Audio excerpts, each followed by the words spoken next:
Corona की vaccine को लेकर एक अच्छी खबर सामने आई है। सीरम इंस्टीट्यूट ऑफ इंडिया के अदार पूनावाला ने अपनी कोविशील्ड के दाम 25% तक घटा दिए हैं। जी हाँ, अब वो राज्यों को 400 रुपए की बजाय वो वैक्सीन 300 रुपए में उपलब्ध कराएंगे।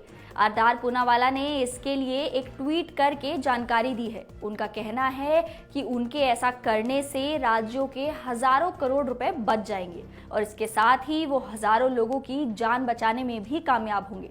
नमस्कार, मैं हूं आपके साथ मोहिनी त्यागी और आप देख रहे हैं बिज तक।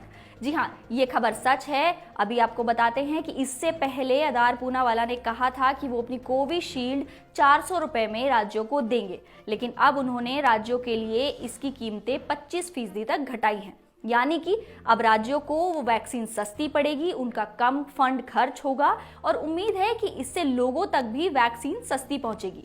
और अब अगर हम आपको ये बताएं कि कोविशील्ड और जो दूसरी वैक्सीन है भारत बायोटेक, उन दोनों में वो दोनों कितनी असरदार हैं लोगों पे, तो आपको चलिए फटाफट ये भी बता देते हैं कि ये दोनों लोगों पे कितना असर कर रही हैं और क्या माना जा रहा है कि ये कितने फीसदी तक कारगर हो सकती हैं। दरअसल जो सीरम इंस्टीट्यूट की कोविशील्ड है वो 70% तक प्रभावी बताई जा रही है, लेकिन ये 90% से ज्यादा असरदार हो सकती है, जबकि जो भारत बायोटेक की वो अब तक 78% तक कारगर है और कोरोना के गंभीर मरीजों पर 100% तक भी असरदार बताई जा रही है।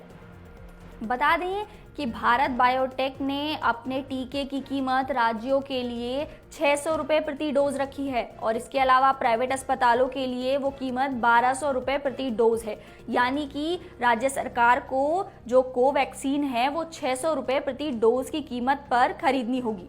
वहीं अगर केंद्र सरकार की बात करें तो ये दोनों ही वैक्सीन केंद्र सरकार को पहले से ही 150 रुपए की कीमत पर तय की गई हैं। और हाँ, अब इस टीकाकरण अभियान में तेजी लाने के लिए देश में रूसी वैक्सीन स्पुतनिक वी को भी इमरजेंसी मंजूरी मिल चुकी है। अब उम्मीद है कि 1 मई से जो टीकाकरण अभियान तेज होने वाला है, यानी कि जो चौथा चरण शुरू होने वाला है, उसमें ये स्पुतनिक वी हो सकता है कि मई के अंत तक या मिड तक स्पुतनिक वी भारत में आयात हो जाए, जिससे कि भारत में जो टीकाकरण अभियान चलाया जा रहा है उसमें तेजी आएगी।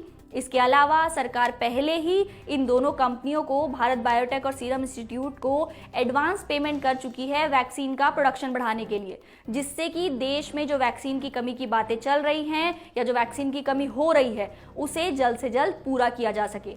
जैसे कि आप जानते हैं कि 1 मई से 18 साल से ज़्यादा उम्र के लोग टीका लगवा सकते हैं, जिसके रजिस्ट्रेशन आज से ही खुल चुके हैं। कोविन ऐप के थ्रू रजिस्ट्रेशन के बाद ही आप 1 मई से टीका लगवा सकते हैं अगर आप 18 साल से ज़्यादा उम्र के हैं तो फिर आप जल्दी से रजिस्ट्रेशन करा लीजिए। और जैसे कि अभी हमने आपको खबर बताई कि वैक्सीन की कीमत कम हो गई है, जिससे राज्य सरकारों को कम पैसे चुकाने होंगे, तो इससे फायदा आम जनता को भी जरूर होगा। ऐसी ही कुछ खबरों के लिए बने रहिए हमारे साथ और देखते रहिए बिज तक।